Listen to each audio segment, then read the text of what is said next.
I do believe in fate. Wow, Okay. that is heavy. Tell me what you really love about your job. Mentoring and training people to be better than you, be themselves. The person who got the job I originally went to interview for actually is my husband. Doors closing.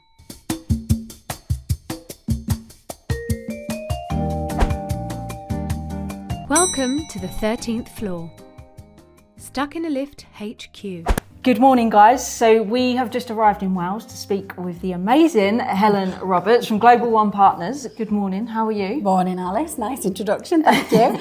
I'm really well, so much better for doing this today with you. It's really nice to be asked, nice to be part of all your hard work. Well, I'm honoured to be talking with you right now. This is nice to be part of a it. fun chat. Good. Fun chat. Looking forward to it. So, question number one, Global One Partners. Who are they and what do they do? Okay, so we formed in 1994 as Global Lift Equipment Limited. We became part of the Formator Group back in 2018. So predominantly now our business focuses on doors for lifts. Okay. New lifts and modernisation, but primarily modernisation in the UK, based on the fact that we offer solutions as opposed to products. Okay. So it's our people and we have a really superb skill set here, which has been established over many, many years. Yeah, alongside that, we sell, spares and components, but predominantly we are recognised as a door supplier. Doors. Yeah. So what made you join the manufacturing industry? Well, I joined Thames Valley Lift Company straight from school. I was going to be a pastry chef.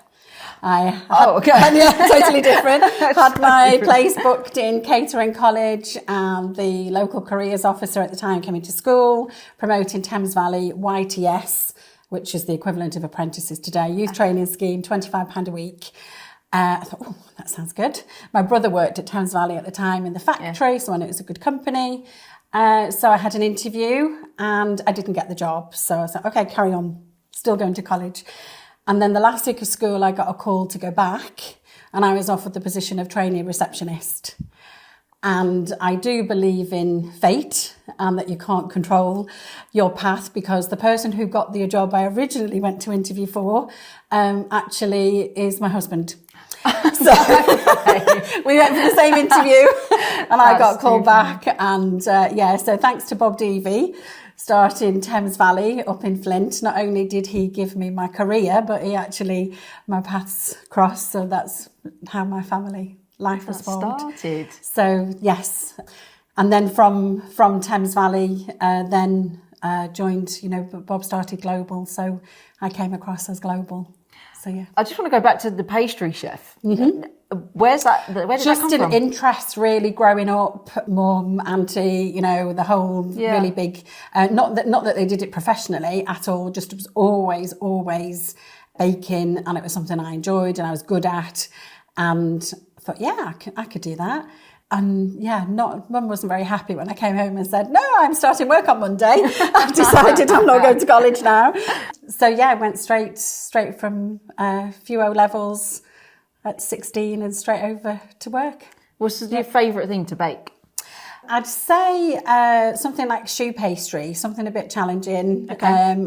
Don't do it now at all as much as I used to. No. Something that my daughter does really well, actually. Okay. But no, not done it. But I used to. Yeah, everybody used to have cake because, of course, if you don't give it away, you just eat it. So not so much, but used to enjoy it very much. Interesting. I'm a shocking chef. I make a great roast dinner. And a great shepherd's pie. That's all you need in life. Yeah. No cakes. I cannot bake a cake. I don't know what it is. I'll just burn the hell out of it. I can't bake cake. Although I love eating cake. Who doesn't? I'm addicted to almond croissants. But it has to be a really good almond croissant. Are you any good at baking those? I could have a go next time. There you go. There's a challenge. Maybe we could cook it together, because I'd love to learn. Although it probably wouldn't be good because that's all I eat all the time. How interesting is that? So what's been your most successful project so far? When you say project, it's hard to pick a site because I think they're all so varied. I mean, it'd be easy to pick, one of the big ones or that you say most challenging. So for me, probably introducing products from scratch into the UK. Okay.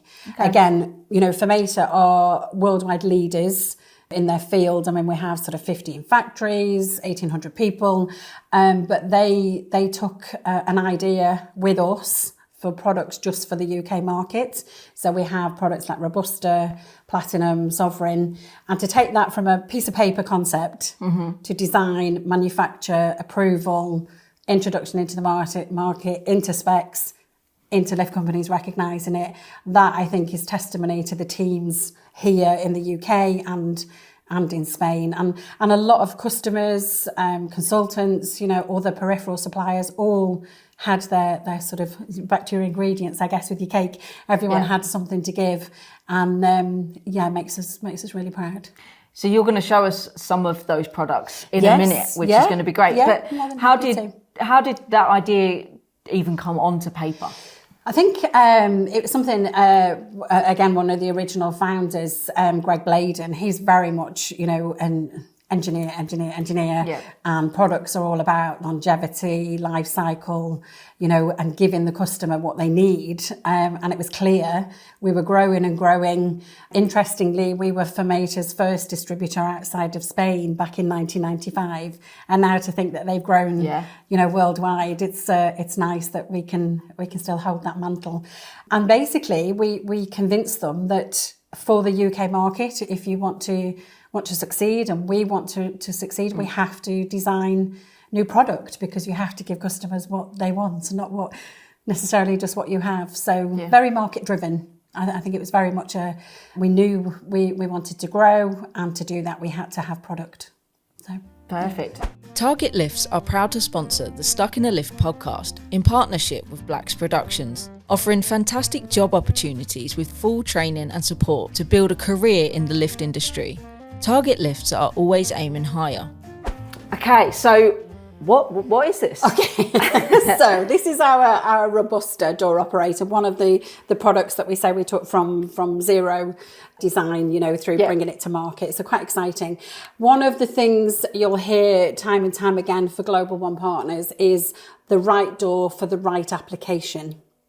Okay. It's about the building, the environment, the life cycle, whole life cost. What are people really looking for? And I think without any specification, or sort of cost element behind it, just by looking at it that this is top of the range. Yeah. It's going to withstand hostile environments. The technology is forefront technology. We're looking to put things in that is going to give the client that long time longevity that it needs. So this is, for example, for tower blocks, car parks, real sort of, heavy footfall. And certainly you can see not only in its sort of electronic advancements, but mechanically this is severely robust. I think, again, Alice, if you just want to yourself, just try and give that heavy. A bit of a... It looks heavy. Wow. Okay. That is heavy. So you're talking 85 kilos of a single door. And that is just that frame, door. 85 kilos. 85 kilos. So, again, when we talk about the application, you don't want this on an 8-person 2-stop office. If we've got a lift here, that's the wrong application. Yes. Similarly, you don't want a low duty small roller. I mean, you're looking at everything and going, okay, what am I getting? What am I paying for? But what am I getting that I can sleep and go, yeah, this is going to go and do the job. When you've got 25 floors in a hostile environment, this is what you need. And to just one more question just on this. I'm guessing this all comes in a million different parts. How quick could someone put this together before they then put it into a lift that's now going up and down? Yeah. As far as the install time, I mean, I'm not even going to say that because I'm going to have so many lift companies. I've been doing this long enough, Alice, to say, if I say something, you're going to get loads of comments saying, no, we can do it in half the time, or no, it takes double the time. So I think that's okay, we'll scrap that question.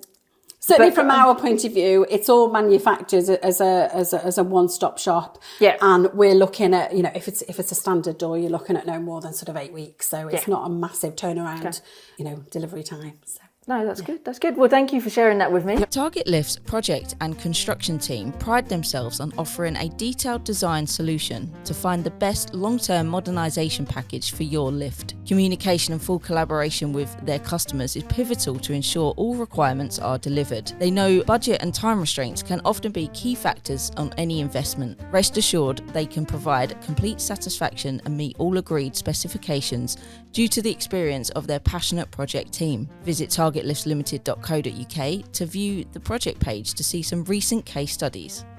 So are there any challenges within your job role that you can share with us? I mean, I think, any business lives, obviously, what you're doing, whether it's manufacturing, service, non-manufacturing, there's always challenges. And I think that the key is how to turn those challenges then into something that you learn from and move the business forward. I mean, there's always the typical curveballs. You can talk about customers and suppliers and staff, but I think that's something that every business sort of takes. From a personal point of view, for me, I've had some real challenges health-wise, which has made me more resilient. Yeah. You certainly put lots of perspective into things that are thrown at you as a business, but it makes you extremely resilient. Yes. So challenges become, I won't say we're always looking for something to happen to throw us off key, but sometimes you need that in a business because you can get stale. Yeah. I'm a planner. Yeah. I love to plan. Some people interpret that as control freak, but we'll keep that. No, I love a plan. But sometimes, when you're totally thrown off plan, it's good.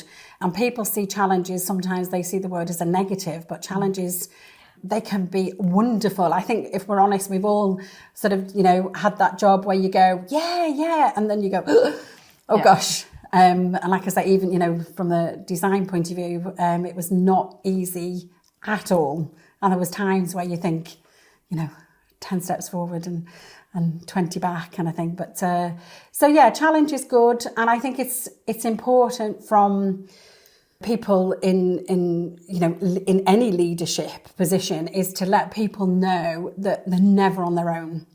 It doesn't matter what happens, and it doesn't matter how bad it seems, and there's no light at the end of the tunnel. Just even if at that point you don't really know where the light is, but you make them understand that there always is. Yeah. So challenge is good, and it's always going to happen. And I think it's how you deal with it that make the difference. Amazing. So although a lot of challenges, tell me what you really love about your job. I love seeing people succeed. I love discovering when people realise they don't know how good they are. Yep. And you can help to pull that out of them.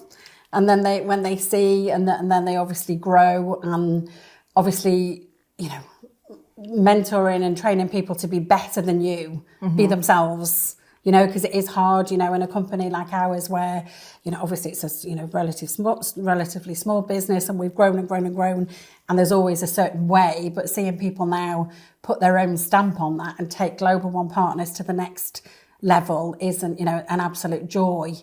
I think anybody who knows me knows that I love exhibitions. People think I'm weird because I could go an extra day into lift. I could always have done an extra day or two. What do you love about them? I love meeting people, I guess, is the thing. Yes, it's always nice to showcase the products, but certainly whether it be global or for Meta side, just meeting other suppliers, meeting your peers of the industry, just seeing how wonderful the talent and the growth and the idea of vision of not only the exhibitions give you that opportunity to just reboot and refocus, but just to see other businesses and their strength and their ideas and like you say, just the talent and how great the lift industry is. So I think, I've been very fortunate to be around a lot of people who've given me their time. I was on the board with Leah for 8 years with some great people, and I learned, so much. Yeah. So I think just a big part of what I love is just all of the people, as the Fermata Group. I get to see lift industries all across the world, which is eye-opening. And similarly, they hear about us and we talk about consultants and specifiers and lift companies, and it's totally alien to them because we're a niche. But I love that we're so special and so different in the UK. So yeah, just sharing really industry knowledge with other people, and as I say, building a super second to none team. They are fantastic. So we are sure you enjoyed this episode of Stuck in a Lift. Did you know that 3 Target Lifts employees have already taken part in this amazing podcast? Listen back to season 1 to hear Georgia Shepherd, and season 2 has both Danny Keefe and the finger pointer himself, the director Danny Garraway. Be sure to give them a listen. Target Lifts are always aiming higher. Well, you've got quite a big building here, right? When I drove in. Yeah. How many people have you got in here in this building? Yeah, we're 17 people in total. Okay. And obviously this gives us showroom, warehousing and offices. Yeah. Everything this is the UK element here. Mm-hmm. So yeah, we've been here now, probably 23, 24 years. Don't know, I'd lose track. But and Thames Valley is literally on the same. Absolutely. Estate. If there wasn't so you didn't have to move your desk too far. No. Not at all. Didn't have to roll go it far. over. No, that's it. So obviously you've worked your way into different roles into where you are today. What sort of training have you had along the way to kind of adapt and learn into those roles? I think being surrounded by good people who I've been very fortunate have given me their time. And I think that's important, for anyone. The best thing you can give to someone is your time. Yeah. So yeah, very much on the job learning. Made lots of mistakes doing it that way. You have to. You really do. I think that's a really good job-based learning, and of course some quite self-disciplined learning in certain specific areas, whether that be sales or tax or general business. I'm quite a good individual learner, I think, because I had to go out as the company evolved and they put their trust in me. I could see the opportunity, and with a sort of young family, didn't want to take an academic route on top of growing the business. So it's all been very much on the job learning. Have you got a favourite lift? Oh gosh, I said I wasn't going to throw you, of course, if you've got one off the top of your head. That's a really tough one. No, I probably don't. It's probably like picking a favourite child, There's some with varied, everyone listening, varied. We've done lots of fancy lifts. We've done lifts that come out of people's ground in their front drive to the houses. We've done some big council work. So no, I don't have a favourite. Alice, to choose you. It's okay. I won't bully you for a favourite. It's all right. It's okay. So we love to end each podcast in tradition, as you do know, and we would love to know who you'd want to be stuck in a lift with and why. I thought about this, and I thought about probably the most predictable answer. Helen loves the royal family and the Queen and Catherine, but actually, I'm going to say Sir Kenny Dalglish. Okay. Why? King Kenny to all the Liverpool fans. Yeah. Well, I grew up in a Liverpool household. 2 older brothers. Dad, I used to go as a teenager to Anfield, because we'd get tickets, and then my husband's a big Liverpool fan, and we're a big sort of Liverpool family. So I did get to meet Kenny Dalglish and his wife at a charity event a long time ago, and was probably a little bit starstruck, got the hello. But I'd love to ask him what he thinks these days about a modern footballer's life compared to theirs, because he's superstar, but very different, obviously, to the superstars now today and the life they have. But if I'm honest, Alice, it's because I'd have lifelong bragging rights at home. And rightfully so. I'm going to turn this lift off for a week, just so you can say I spent a week with him. King Kenny, exactly. So, amazing choice. There you go. Let's see if we can turn that lift off. Helen, thank you so much for joining me today. It's been a pleasure talking with you. And thank you. I think it's brilliant what you're doing, Alice, and it's lovely to hear your story and your journey. Maybe you need to get someone to sit this side. Oh no, too much pressure. Alice. But no, thank you. It's a real pleasure. Thank you. And I'm looking forward to spending the whole day with you today. Yes, so thank you. Nice to have you. And Danny, of course, as well. And Danny, we've got to mention him. Thanks very much to Target Lifts. Yeah. Brilliant. Good. Thank you. Right. Lovely. Doors closing.